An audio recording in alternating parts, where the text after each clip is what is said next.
આપણે કહીએ છીએ કે જે કર ઝુલાવે પારણું એ જગત પર શાસન કરે, અને પારણું જેનું સૌથી વધારે વખણાય છે અથવા જે આખા ગુજરાત માટે જે ગૌરવનો વિષય છે એ સંખેડાનું ઘોડિયું હોય કે પછી એનું બાકીનું ફર્નિચર. અને જે કરની વાત થઈ રહી છે, જે શાસનની વાત થઈ રહી છે, એ પણ જ્યારે એ પરંપરાને સમજે ત્યારે કશુંક અદ્વિતીય સર્જાતું હોય છે. મારી સાથે છોટાઉદેપુર કલેક્ટર ગાર્ગી જૈન છે. મેમ, આપનું ખૂબ સ્વાગત છે. Thank you. અને સૌથી પહેલાં તો મારે સંખેડાના ફર્નિચર વિશે જ વાત કરવી છે, જેની એવી શરૂઆત કરાઈ, અને એ શરૂઆતમાં મેં પણ ઉપર જોયું કે મહિલાઓ પણ ખાસી બધી બેઠી હતી કે જે પોતાની પરંપરાને જાળવવા માટેનો પ્રયત્ન કરી રહી છે. તમારા મનમાં એ વિચાર ક્યાંથી આવ્યો કે સંખેડાનું ફર્નિચર છે એને એ રિવાઇવલની જરૂર છે? લાસ્ટ મંથ મારી સંખેડાની વિઝિટ થઈ હતી, અને એમાં જે એટલી બધી વર્કશોપ છે ત્યાં સંખેડા ફર્નિચરમાં જેટલા લોકો કામ કરે છે એમની યુનિટ્સની પણ વિઝિટ કરી હતી, અને આ લોકો સાથે ઇન્ટરેક્શન પણ થયા હતા. તો એમની જે પ્રોબ્લેમ્સ હતી, ખરેખર એમને શું પ્રોબ્લેમ્સ આવે છે, એમની શું જરૂરિયાત છે એની ખબર પડી. તો મારી જે જૂની પોસ્ટિંગ છે ડાયરેક્ટર એમ્પ્લોયમેન્ટ અને ટ્રેનિંગ તરીકે હતી, તો જે ડોટ્સ છે આ લિંક થઈ ગયા કે એમના માટે અગર એક ટ્રેનિંગ સેશન પ્લાન કરીએ જ્યાં એમની જે જરૂરિયાત છે એના મુજબ ટ્રેનિંગ એમને આપીએ તો કદાચ જે એમની ટ્રેડિશનલ સ્કિલ છે, કુશળતા છે, એમને આપણે ઇમ્પ્રૂવ કરી શકાય. એને જીઆઈ ટેગ મળેલું છે એ ફર્નિચરને, અને એ એક સમય હતો કે લોકો માટે ખૂબ ગૌરવની વાત ગણાતી કે એમના ઘરમાં કશુંક સંખેડાનું ફર્નિચર છે. તમે ગયા તો તમને શું સમજાયું કે શેના કારણે એ આટલું બધું લુપ્ત થવા માંડ્યું ધીરે ધીરે? એકચ્યુઅલી આ લોકો જે છે ખરેખર બહુ બધા વર્ષોથી કામ કરે છે, અને જે એમની કામ કરવાની પદ્ધતિ છે હાથથી કામ કરે છે, બધું હાથથી હોય છે, અને એમના જે ડિઝાઇનિંગ છે આ ટ્રેડિશનલ ડિઝાઇન છે.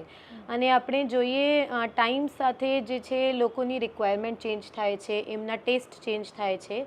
તો આપણે ટ્રેડિશનલ ટચ જે સંખેડા ફર્નિચરમાં છે અગર એમાં થોડા કન્ટેમ્પરરાઇઝેશન લાવીએ, ડિઝાઇનિંગમાં કન્ટેમ્પરરાઇઝેશન લાવીએ, અને જેવી રીતે આ લોકો પ્રોડ્યુસ કરે છે, પ્રોડક્શન જેવી રીતે કરે છે, એમાં અગર આપણે ટેકનોલોજી યુઝ કરીએ તો ખરેખર એનાથી જે પ્રોડક્શન છે આ ઇમ્પ્રૂવ થશે, અને જે ડિઝાઇનિંગ છે આ પણ જે આજની પોપ્યુલેશન છે એમના ટેસ્ટ મુજબ ડિઝાઇનિંગ એમની આપણે કરીએ તો એની જે ડિમાન્ડ છે આ ઇન્ક્રીઝ થશે.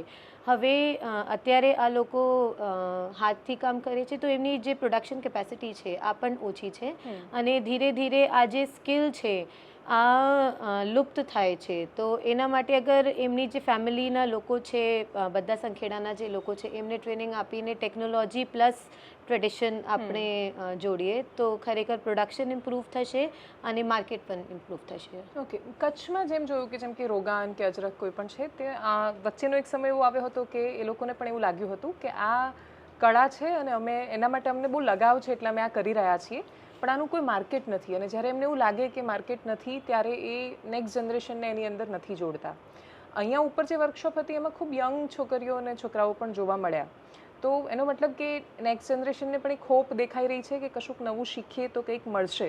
તમને એના માર્કેટને બાકીનો બધો છે એ એવું લાગ્યું ને નેક્સ્ટ જનરેશનને કેવી રીતે કનેક્ટ કરી શક્યા? આજની જે જનરેશન છે મોટા પાયે ઓનલાઈન પ્લેટફોર્મ જે છે એમના મારફતે જે ખરીદી વગેરે કરે છે, અને ઓનલાઈન પ્લેટફોર્મને આપણે યુઝ કરીએ, પ્લસ જે નવા માર્કેટિંગ ટેકનિક્સ છે, દાખલા તરીકે આપણે મોલ્સ વગેરે જે હોય છે એમાં આપણે જોઈએ છીએ કે મોટા વર્कशॉप જેવા लगाए છે, सेलिंग यूनिट જેવી लगाए છે. तो अगर उस तरीके का हम प्लान करते हैं तो એમની જે ફર્નિચર છે એમને મોટા માર્કેટ મળશે. અત્યારે જે લોકલ લોકો છે આ લોકો પાસે આ લોકો વેચી દે છે, અને વચ્ચેના ટ્રેડર્સ બહુ છે જેમને આ લોકો વેચાણ કરે છે, તો એમના પોતાના માર્જિન બહુ કમ હોય છે, અને જે ટ્રેડર્સ જે છે એમના માર્જિન બહુ મોટા હોય છે. તો અગર પોતે એક પ્લેટફોર્મ બનાવીને, એક ગ્રુપ બનાવીને, રજિસ્ટર કરીને પોતે પ્લેટફોર્મ ઉપર વેચાણ કરે તો લોકોને પણ ઓથેન્ટિક સંખેડા ફર્નિચર મળશે, અને એમના માર્જિન પણ ઇમ્પ્રૂવ થશે. હા, એક્ઝેક્ટલી. કેમ કે એક્સપોર્ટ ને બાકીની બધી પણ બહુ સંભાવનાઓ છે. બહાર જે લોકો જાય છે એ લોકોને પણ હજી એવું હોય છે કે ભાઈ ઘરમાં પહેલું સંતાન આવે તો ઘોડિયું સંખેડાથી આવે, એને ખૂબ કલ્ચરલી પણ એ જોડાયેલું છે. છોટાઉદેપુરના કલેક્ટર તરીકે જેમ કે તમારો જૂનો અનુભવ તમને અહીંયા ખૂબ કામ લાગ્યો, અને એ સંપર્કો પણ સરસ રીતે આ વર્કશોપને ઓર્ગેનાઇઝ કરવામાં મદદરૂપ થયા. સંખેડાના જે લોકોએ આજે આ વર્કશોપમાં હિસ્સો લીધો આટલા સમય દિવસો સુધી સતત, એ હવે શું અપેક્ષા રાખે તમારી પાસે? હવે એમના જે એક્સપિરિયન્સ હતા આ વર્કશોપના, ખરેખર આ લોકોને કદાચ કલ્પના જ ન કરી હતી કે એવી રીતના એમના એક્સપિરિયન્સ હશે, આ બધું એમને લર્ન કરવા મળશે. સ્ટાર્ટિંગમાં જ્યારે આ લોકો પાસે અમે લોકો એમના સાથે ડિસ્કસ કર્યું હતું કે તમારા માટે એક પીડીલાઇટ સાથે KSU સાથે અમે લોકો વર્કશોપ પ્લાન કરી રહ્યા છીએ, તો ત્યારે આ લોકોએ બહુ રસ નહોતો દાખવ્યો. દેખાયા નહીં था उन्होंने. પછી આ લોકોને અમે લોકો સમજાવ્યું કે એનાથી તમને આ બધું બેનિફિટ મળશે, તો આ લોકો કહ્યું કે ચલો ઠીક है 6-7 दिन का वर्कशॉप हम कर लेते हैं. પણ અહીંયા આવીને અને અહીંયા જે એમને શીખવા મળ્યું એનાથી જે પીડીલાઇટના ઇન્સ્ટ્રક્ટર્સ છે, NIDની ટીમ છે, એમના મારફતે આ લોકો જે બધું જોયું, મશીન ઉપર કામ કર્યું, ડિઝાઇનિંગ ઉપર કામ કર્યું, એનાથી એમના જે એક્સપોઝર છે આ બહુ ઇમ્પ્રૂવ થયા છે. અને એમને ખબર પડી છે કે હવે આખા ફર્નિચર ઇન્ડસ્ટ્રીમાં શું ચાલે છે, જે નવા ટ્રેન્ડ્સ છે, આ કેવી રીતના ટ્રેન્ડ્સ છે, કેવી રીતના ડિઝાઇન એક્ઝિસ્ટ કરે છે. તો હવે આ લોકો અપેક્ષા કરે છે કે અમારા માટે રિફ્રેશર ટ્રેનિંગ જે છે દર 3-4 મહિનામાં એક 3-4 દિવસની રિફ્રેશર ટ્રેનિંગ પ્લસ એક વર્કશોપ જે ડિઝાઇનિંગ છે, contemporary designing, traditional plus contemporary designing link કરવા માટે એક 15 દિવસના વર્કશોપ NID સાથે એમના માટે ઓર્ગેનાઇઝ થાય, તો આ બધા જે લોકો છે એમને બહુ બેનિફિટ મળશે. અને જે લોકોના એક્સપિરિયન્સ હતા, રિવ્યૂ આપી રહ્યા હતા, રિવ્યૂ હતા, આ બહુ પોઝિટિવ હતું. તો હવે તો આ લોકો, મને અપેક્ષા છે કે આગળ આવીને પ્રોએક્ટિવલી સંખેડા ફર્નિચર માટે સારા કામ કરશે. અને જે ટ્રેડિશનલ સંખેડા ફર્નિચર છે એમાં કન્ટેમ્પરરી એલિમેન્ટ દાખીને જે આપણા મોટા માર્કેટ એક્ઝિસ્ટ કરે છે એમાં પણ આ લોકો જશે. Thank you so much ma'am four joining અસ. અને વાત એટલી જ છે કે કશુંક છે એ આર્ટ હોય કે ઓળખ, એ જો લુપ્ત થઈ જાય તો એ ઘણું બધું પાછળ છોડી જતી હોય છે. એટલે સમયની સાથે આગળ વધવું અને છતાંય પોતાના અસ્તિત્વ સાથે જોડાયેલું રહેવું, આ બંને જો સમાંતરે થશે તો પછી સંખેડાના ફર્નિચરની તો આખા વિશ્વને પ્રતીક્ષા રહેશે. નમસ્કાર. हमारा रोल जो है वो सुथार कम्युनिटी और ये विश्वकर्मा कम्युनिटी के साथ हम तो वर्षों से, पिछले 60-70 वर्षों से पीडीलाइट इंडस्ट्रीज़ काम करती है.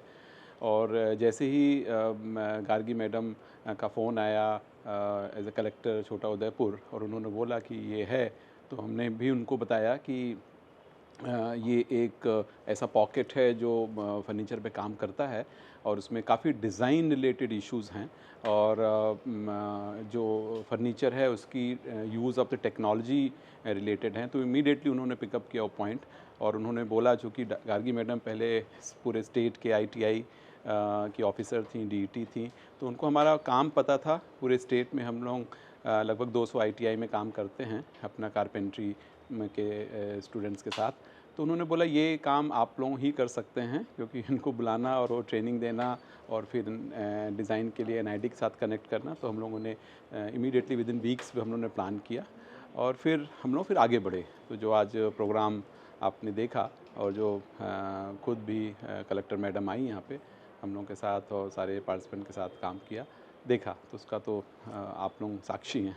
आर्टिज़न का सबसे बड़ा जो रिव्यू जो खुद कलेक्टर मैडम ने लिया हम लोगों के साथ, वो ये था कि पहली बार उन्होंने ऐसी दुनिया देखी कि जहाँ पर वो अपने प्रोडक्शन को बढ़ा सकते हैं, क्योंकि ज़्यादातर उनका हैंडमेड वर्क है और उनके पास ऑर्डर्स होते हैं, लेकिन वो लोग सप्लाई फुलफ़िल नहीं कर पाते हैं. तो उन्होंने छोटी छोटी मशीन्स ऐसी देखी कि जिससे वो लोग अपने प्रोडक्शन को एक्सफोल्ड कर सकते हैं. तो पहला तो एक वो हुआ. दूसरा, साथ में उन लोगों ने ये भी सीखा आर्टिज़न ने कि दुनिया क्या चाहती है फर्नीचर में. So different design angle, would selection angle के साथ साथ फिर उसमें कैसे जो लेटेस्ट कलर ट्रेंड वो सब चल रहे हैं, तो वो कैसे उसमें लाया जाए. तो इस पे ज़्यादा उन लोगों का फीडबैक था आर्टिज़न का. और सबसे बड़ा जो मेन फीडबैक तो यही रहा उनका आर्टिज़न का कि हम लोगों ने ये दुनिया नहीं देखी थी पहले कभी, और पहली बार हमको देखने का मौका मिला. तो उसके लिए उन्होंने काफ़ी अप्रिशिएट किया इस पूरे सेशन को.